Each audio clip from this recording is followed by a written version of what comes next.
Good evening, and welcome to the Living Last Supper. We ask that you refrain from taking pictures during the performance. The apostles will return to the table for pictures at the end of the evening. We also request that you refrain from applause until the end of the performance. Tonight, we invite you to imagine what it must have been like on the night that Jesus was betrayed for 30 pieces of silver. Leonardo DaVinci, versatile genius of the Renaissance, was born in Vinci, Italy in 1452. Though Da Vinci excelled in many fields, the Duke of Milan commissioned him to enlarge and decorate the wall of the dining room, a large area, 15 by 30 feet, of the monastery of Dominican monks adjacent to the church of Santa Maria del Grazie, Our Lady of Grace, the favorite shrine of the Duke's young bride. Choosing the Last Supper as an appropriate theme for the dining room, Da Vinci started work in 1496 on the fresco, judged to be by many the genius's greatest work. Da Vinci's painting was not intended to be a faithful reproduction of the original scene as it had taken place in first century Palestine, but rather as it might have taken place in 15th century Italy. The artist put great emphasis on the depth out of which the twilight emanates to bathe the figures in its uniform glow. The apostles are placed along a horizontal plane in groups of 3 to honor the Trinity. At the center of the table is the fixed point of the figure of Christ, who is portrayed in the position he will assume on the cross. His right hand rests on the table, palm down, near the money bag of his betrayer, Judas, and his left hand rests palm up in an open gesture of salvation for all. The feet of Christ below the table were destroyed when a later abbot of the monastery enlarged the doorway under the painting. Da Vinci chose what he considered the most dramatic moment of the Last Supper. The apostles have just heard Jesus speak the words, "One of you will betray me."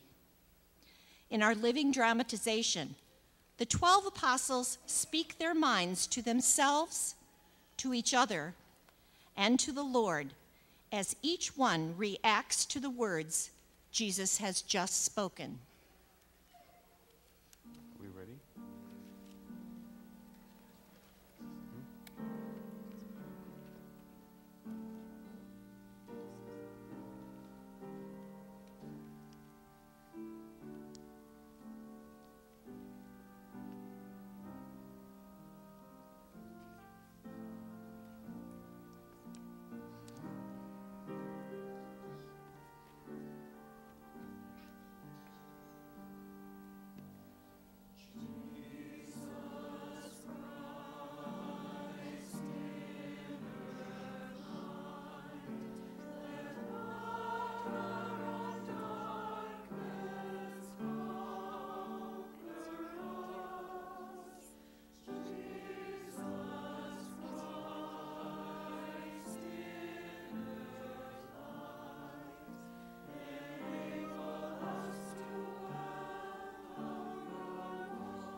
On the first day of the Feast of Unleavened Bread, when they sacrificed the Passover lamb, his disciples said to him, "Where do you want us to go and prepare for you to eat the Passover?" He sent 2 of his disciples and said to them, "Go into the city, and a man will meet you, carrying a jar of water. Follow him. Wherever he enters, say to the master of the house, 'The teacher says, where is the guest room where I may eat the Passover with my disciples?'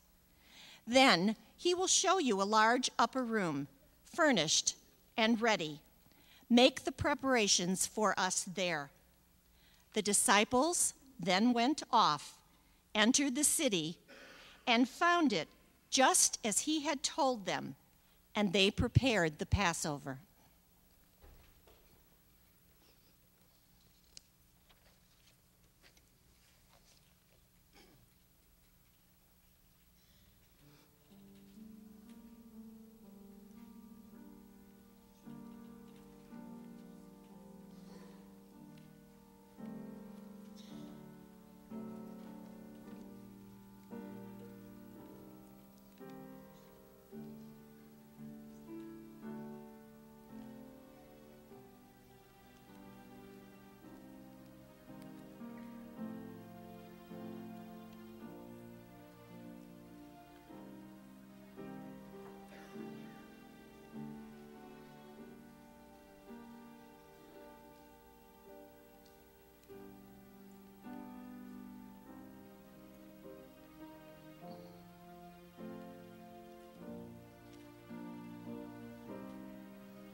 As it grew dark, Jesus arrived in the upper room.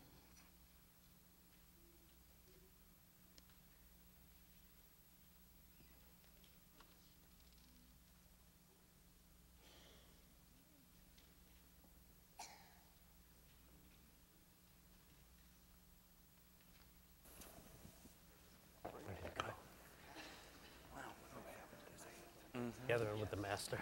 I hear the cooks are great. This is going to be a good meal, you know. I'm so hungry. It's lamb. Oh, it's going to be great. Yeah, just enjoy the ceremony. God will set up for us. That's all we tell us.